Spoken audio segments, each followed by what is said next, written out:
Have you ever said yes when every part of you is screaming no? Smiled through the resentment? Agreed to something you never wanted just to keep the peace? You call it kindness. You call it being a good Christian. But what if it's actually a sin nobody ever warned you about? We talk about pride. We talk about lust, greed, anger.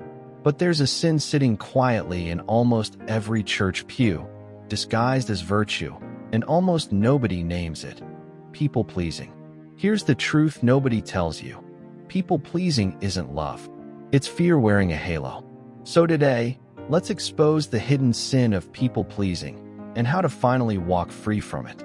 1. You've confused people-pleasing with servanthood. Scripture calls us to serve others. But servanthood flows from love. People-pleasing flows from fear. Servanthood asks, how can I bless this person? People-pleasing asks, how do I avoid their disappointment in me? One is rooted in generosity. The other is rooted in self-protection disguised as generosity. If you examine your yes, you'll usually find out which one is actually driving it. Number 2, you've made man's approval into an idol. An idol isn't always a statue. Sometimes it's a person's opinion of you that you've quietly placed above God's. Scripture warns that the fear of man is a trap, and it is. Every time you shape your words, your choices, even your convictions around what will keep someone from being upset with you, you've handed them a throne that only God was ever meant to sit on. Number 3, you think keeping the peace is the same as making peace. Keeping the peace means silence. It means swallowing your truth so nobody feels uncomfortable. Making peace is different. It's honest, even when it's hard, because it seeks what's actually right, not just what avoids conflict. Jesus was not a peacekeeper in that soft, conflict-avoidant sense. He overturned tables. He called out hypocrisy. He said hard things to people who needed to hear them. Peacemaking has a spine. Peacekeeping just has anxiety. Number 4, you use not wanting to offend as a hiding place. Be honest. How many times have you used the words, I don't want to seem rude, instead of just saying what you actually needed to say? I don't want to offend them often isn't humility. It's avoidance dressed up in spiritual language. You're not protecting them. You're protecting yourself from the discomfort of their reaction. Number 5, you believe your worth depends on being needed. This is the root beneath the root. Somewhere along the way, you learned that being needed equals being valuable. So you say yes to everything, overextend yourself, and quietly resent the very people you keep helping because you're not actually serving from abundance. You're performing for validation. And validation performance always ends in burnout because it was never sustainable to begin with. Number 6, you avoid boundaries because you're afraid boundaries look unloving.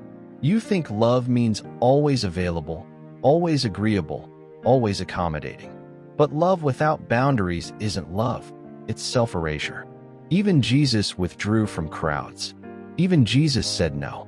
Even Jesus let people walk away disappointed rather than compromise the truth. If the Son of God had boundaries, you're allowed to have them too. Number 7, you call it being a good Christian, but really it's spiritual bypassing. You've wrapped your fear of conflict in a Bible verse and called it obedience. Turn the other cheek becomes an excuse to never confront anything. Love your neighbor becomes an excuse to never say no. But God never asked you to erase yourself to make others comfortable. He asked you to walk in truth and love together, not to sacrifice one for the other every single time somebody might be unhappy with you. So here's what to do instead of performing your way through every relationship. Start noticing your yes. Ask yourself honestly, is this coming from love, or is this coming from fear of what happens if I say no? Practice saying no in small moments before you're forced to say it in big ones. Let people be disappointed in you sometimes. Disappointment is not the same as harm, and you were never called to prevent every uncomfortable feeling someone else might have. Remember that Jesus, the most loving person who ever lived, was still hated, rejected, and misunderstood by people he never stopped loving. Love does not guarantee approval. If the most loving man in history couldn't make everyone happy, you were never going to either. And chasing that impossible goal isn't holiness. It's exhaustion wearing a costume of virtue. The freedom you're looking for isn't on the other side of finally pleasing everyone. It's on the other side of finally stopping the performance altogether. You don't need everyone's approval. You already have the only approval that was ever going to matter. If this hit close to home, don't scroll past it. Sit with it. Ask God to show you where fear has been disguising itself as kindness in your life. And if you know someone who needs to hear that they can stop performing and start living free, send them this video. Because the goal was never to be liked by everyone. It was always just to be faithful to the one who already loves you completely.